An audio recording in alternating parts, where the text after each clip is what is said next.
to be mindful about entrepreneurialism, right? You're all entrepreneurs. But how do we, as an entrepreneur, thrive? Like, what's going on in the world? Like, there's so much that's happening and there's a lot of shift. And so I wanted to bring everyone here together to really talk and like, let's level out and balance where we are, right? You know, it's interesting. If you think about it, in 07, right? 07, 08, this is probably one of the last times when we experienced, especially as entrepreneurs, such a massive shift, right, in the world. Now, there's shifts that are going to happen all the time, but as entrepreneurs, it's up to us as how we handle it. So I wanted to come today and really talk about how can we thrive, right, in an uncertain economy, right? Right now, we're not quite sure where things are going to go. And it's not about leveraging this coronavirus. It's not about leveraging disaster capitalism. It's actually about how are we going to grow within it.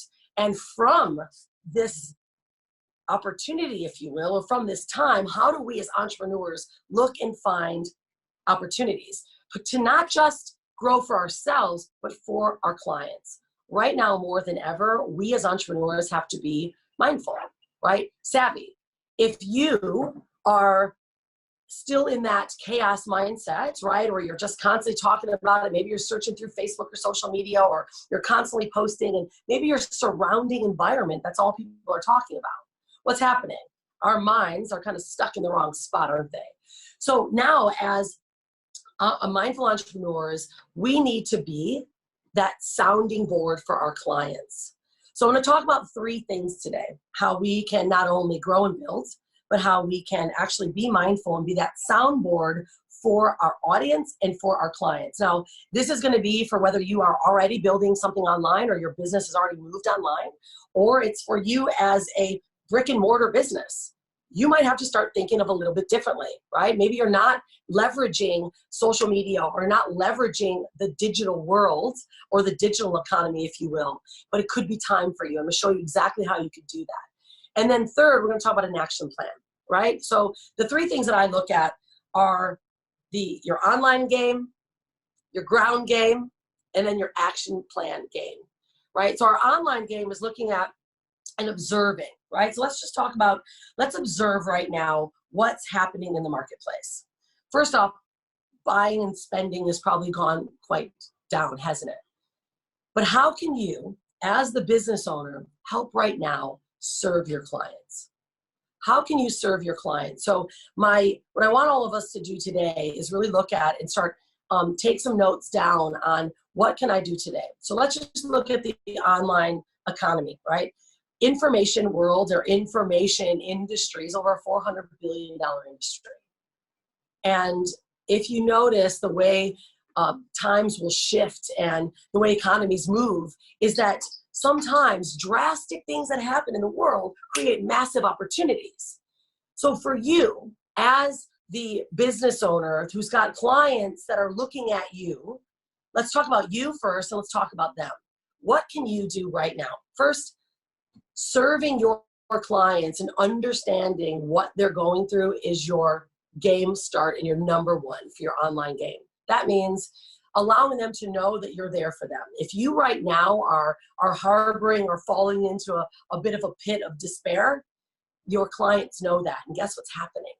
They're actually looking for additional resources and other ways to keep their mind focused. So if you disappear, just like it's interesting when I first started my business over 15 years ago, I quit corporate, and I was running 3-line ads. Now you could still be running 3-line ads, right? Maybe some of you are, and that's probably great because people are probably picking up the newspaper more than ever or looking on social.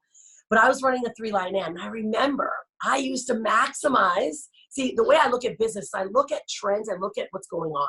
So I would place these 3-line ads, and I would watch all of these people that were also doing the same thing, probably similar ads, right? And then after 3 months, what would happen? They would drop off. Why? First off, because they thought they weren't getting a return. And then secondly, maybe their investment ran out or they were like, I'm going to do something new. But that's when I would strike. And I would put 4 to 5 times more 3-line ads out in that 3-month time frame. Why? First off, it's because all of the heavy lifting I was doing and all of my competitors were doing in those first 3 months, that's heavy lifting. That's eyeballs, right? So people, it's touch points. So in marketing, when we talk about online, it's about eyeballs and touch points. Same thing when I was running 3-line ads, right? People were looking at the paper and they're circling it. Oh, that could be interesting, right? That could be interesting. And we had a lot of similar ads for the offers that I was making. But then what would happen in month 4? People would drop off and I would go heavy. Guess what? I would get flooded. So I would measure and observe what was happening and what were my competitors also doing, right? So I was maximizing opportunity. Right? Now, that doesn't mean we're leveraging people. It means that we're being in front of them. And I actually think my Wi-Fi might have went off or my air conditioner went off. Just make sure it's staying on. But so let's go back to that. Remember how that worked? Is that if you right now are actually sinking or stopping your marketing or stop putting yourself in front of your audience, what happens? Remember what happened with the 3-line ads? They're going to go to someone else that's maintaining their consistency. That means all the heavy lifting that you've been doing with your online advertising or your presence and you disappear, your clients, your customers, your audience is actually going to look for someone else. And your competitors or those that are realizing being in front of someone right now is the most important piece. Guess what? You could miss and lose all of that heavy lifting that you had been doing. So you as an entrepreneur, and whether you're a brick and mortar, right, or you're and you're running ads, or let's say you are promoting however you are, let's make sure that you are keeping your content and what you do in front of your audience. But again, it's not about leveraging them. It's actually about holding and giving them space. What do I mean by that? Well, first off, if you guys noticed yesterday, I'll give you guys a lot of examples because a lot has come up this week and there's a lot of opportunities that are helping serve our client base, helping serve your clients. Like, we are entrepreneurs, we're gonna make it, but we've got to also be mindful. So just, yesterday I, shared a lot of value, right? And I was talking about what's happening and I gave one of my best courses away. A course that has generated me 7 figures. I've actually got 2 of those up there, if you guys know what those are.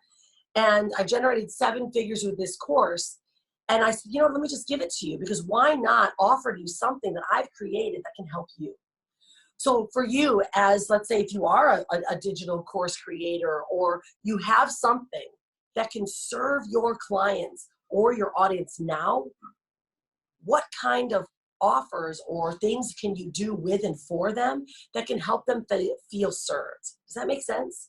Help them feel honored. Because right now, we together can come as a community of content, good media,